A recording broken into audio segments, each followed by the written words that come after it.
స్వీట్గా ఉండాలి, అందరి నోట్లో ఉండాలి. అంటే మెలోడీస్ ఎలా ఉంటాయంటే నీకు తెలియదు కాదు, ప్రతిరోజు కొన్ని వందల పాటలు ప్లే చేస్తుంటాం. It's slow fight.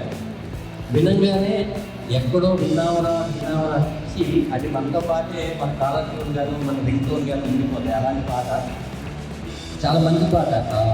వినకపోతే అందరూ దయచేసి రామం రాఘవం సాంగ్ యూట్యూబ్లో వస్తుంది, ఒకసారి వినండి, మీ అందరికీ నచ్చుతుంది. రామజోగి శాస్త్రి గారు రాశారు.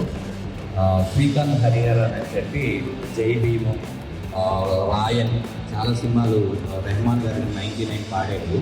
మా ప్రొడ్యూసర్ గారు నేను కలిసి మా మ్యూజిక్ డైరెక్టర్ అరుణ్ సిల్వేరు అంతకుముందు శశి అని ఒక సినిమా వచ్చింది, ఓకే ఓకే లోకం నువ్వు, చాలా మంచి మ్యూజిక్ ఇచ్చాడు. అందరికీ ఆ పాట ఇష్టం.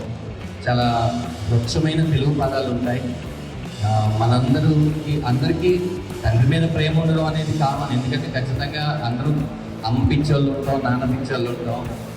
పిల్లలకి ఏం నేర్పించాలి, ఏం నేర్పించకూడదు అనే దాంట్లో వాళ్ళకి ఇప్పటి నుంచి ట్రైన్ చేయడానికి చాలా క్లాసెస్ ఉన్నాయి, చాలా ఇవి ఉన్నాయి. కానీ మా సినిమా చూసినప్పుడు, మా పాటలు విన్నప్పుడు ఎవరో ఒక్కళ్ళైనా సరే కదిలిస్తే బాగుంటుందనే ఫీల్ అనమాట. ఖచ్చితంగా మీకు ఇక్కడ నెక్స్ట్ నుంచి వచ్చే ట్రైలర్స్ కానీ లేకపోతే సినిమాకు సంబంధించిన పోస్టర్స్ కానీ ప్రతిదీ కూడా అవే మాట్లాడితే, మేము ఎంత తక్కువ మాట్లాడితే అంత మంచిది. సినిమా ఎంత ఎక్కువ మాట్లాడాలంటే ఖచ్చితంగా పాట వినండి. అలాగే నా ఇన్స్టాగ్రామ్ యువన్ రంగరాజ్, మీరు పాట విన్న తర్వాత బాగోకపోతే బాగోలేదని పెట్టండి, నెక్స్ట్ సినిమాకి నాకు ఉపయోగపడుతుంది. బాగుంటే బాగుందని పెట్టండి, ఎంకరేజ్మెంట్ లాగా ఉంటుంది.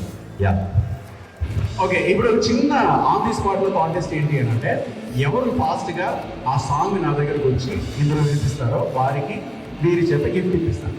ఎవరు ఆన్ చేస్తారో ఇచ్చేయండి. 1 2 3 రామం రాజు.